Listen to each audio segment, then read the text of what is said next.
how learning Einstein actually made me productive. I hope your attention span won't ruin your learning, because I literally read a whole Einstein's biography just 2 weeks ago, and it got me this huge idea that we all miss about productivity. Today you'll learn about two huge ideas from his theory of relativity and his story with Bomb and Oppenheimer. Let's start with the second one. Let's get back to that time. 1942, 1943, time when the war is the biggest right now. United States are on the side a little bit, but Nazis are balling right there. In order to protect themselves and defeat Nazis, basically they're threatening the whole world with their ideas. They need to come up with something bigger than their weapons that they're threatening with. No one knew about nuclear bomb. No one knew about the formula, about how it even works. And he was the first person in history to write the formula for nucleus to split up. This is a complicated thing. I didn't understand it that way, so that I explained to you. But just keep in mind that if you take uranium, it was some specific uranium that was mined and collected in a specific way. It has the ability to split up. Now there are 2 atoms of uranium that make 2 times more energy right now. And it continues splitting up. Eventually it creates a bomb, an explosion. It creates so much energy that cannot hold itself. When Einstein understood this, he realized this is the thing that will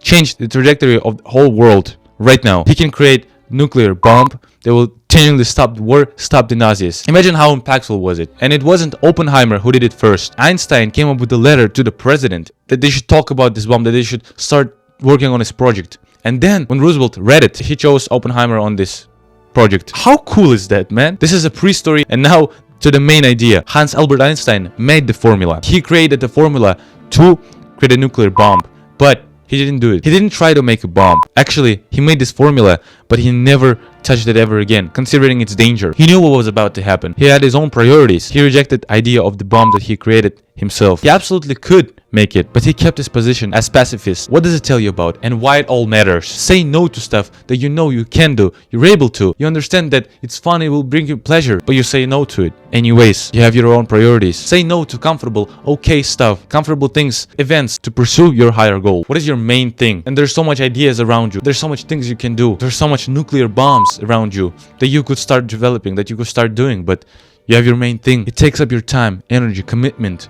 Imagine if Einstein would continue doing his bomb. Now, first of all, he was pacifist, so it would reject his idea because he would create a bomb that could genuinely destroy half of the population. He would not go beyond his beliefs and religion. Secondly, he worked on his own projects. At the time, he made the theory of relativity, which changed whole physics. Try to open some book about physics. Every single problem that you'll read, every single exercise, it will tell you in the beginning that this thing is relative to that thing. And then it continues telling the problem, which is insane if you think about it. Every realm of physics changed because of his rule. He would work on such things and bomb would be a complete distraction. But you always commit to those things. You always commit to that nuclear bomb thing. You start learning new language. You start hanging out with dudes that actually aren't worth it. You start attending events that just take up your time. You start getting good grades at school, but actually there is business in front of you. You know that creating content is the meta, yet you continue on the traditional path as a plan B, as plan C. If you want to experience actual productivity, do things that are only meaningful to you. What is your theory of relativity? What is your thing that you will work on for 10 or 20 years of your life? Commit to that. I'm not telling you to do just one thing in your life, but you need to understand the importance of some things and absolute uselessness of other things, that you always have to prioritize this over that. Always keep in mind that, your attention is worth money. Literally, you will have an hourly rate, and every single thing you do outside of the business, outside of your main thing, costs you money. You won't realize it, but if Alex Hormozy start doing some other thing that working on his business, acquisition.com, he literally loses 5K an hour. Imagine that right now you're that guy. You will lose $5,000 an hour if you do other thing than your main thing. Try to get it as much as possible and get the highest return on investment. Einstein made it, but he didn't get involved. So he didn't get involved in the drama. He kept his face as a pacifist. He was true to his ideas. Say no to stuff you can do and you'll absolutely have fun from it. Stick to your main thing. We all know that theory of relativity changed everything on this world.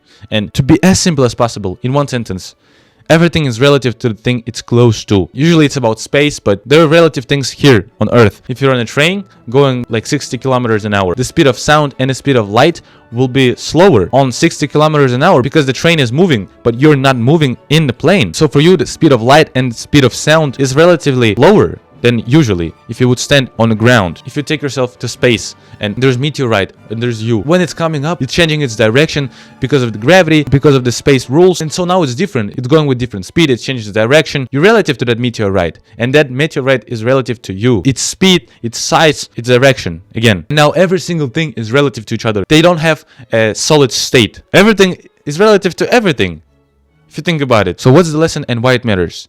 Productivity is also relative. Your productivity is not static. So find the best relative productivity to other things. Your productivity is relatively much bigger to one thing compared to others. You have that leverage spots. Now let me explain it. Leverage is basically a thing that can give you 10 times more in return than the other one. That will give you 1x in return. So you have the same input, but the first thing will give you 10 times more than the second one. Your productivity will be much bigger if you choose things that it's working best with. It's a bit complicated, but let me explain. You have your best place to work in. It's probably your desk, it's probably your room, it's probably some cafe, or just laying on a couch when you're most relaxed. There's the best time. You're relatively more productive in the morning than in the evening. So you'll have that specific time and the specific task. Something can be 5 times more relatively productive than the other, relative to your situation, relative to what are you facing right now. If you're creating content and you just need to get views to convert to the sales call, then right now the best productively relative thing is to make videos. Find those leverages, find those relative things. Now you need to find the best routine, the best time of the day. So actionable step: when do you feel the most productive? It's probably morning, right? Morning time, when you have the most energy, compared to evening, compared to midday. Where are you the most productive? What is that place when you just lay down and you can work for hours? Probably your room. Probably you know that place, so you just need to stick to that one. I have a standing desk right here. I made it out of boxes, but it makes me lock in, bro. When you're standing, you just have that doubled or tripled energy. That sign that you're now locked in. That's the best place for me. What is it for you? Now, what's the task? A relatively productive task. If you're in the beginning, if you're intermediate, like content creator, if you already have your first sale, you have some specific task that will make you so much more right now. Like, there are decisions that are much crucial than others. For me, it's just making videos. For me, it's just working on my storytelling. It's just talking to this camera, but actually talking to you. What is it for you? So combine those things. Do the most leveraged task with your best place in the best time. Now you have the combo. Killer combo. When you actually have no choice but to get things done. Do you know what I'm saying? You could literally do 5 times more than others by just choosing the right place, by just being relatively more productive, because everything is relative. You just need to iterate and find your best spot. That's why it matters. That's why you always have to stick to things that make you bigger, relatively more efficient. Watch this video right here or check out the link below. That's all. Bye.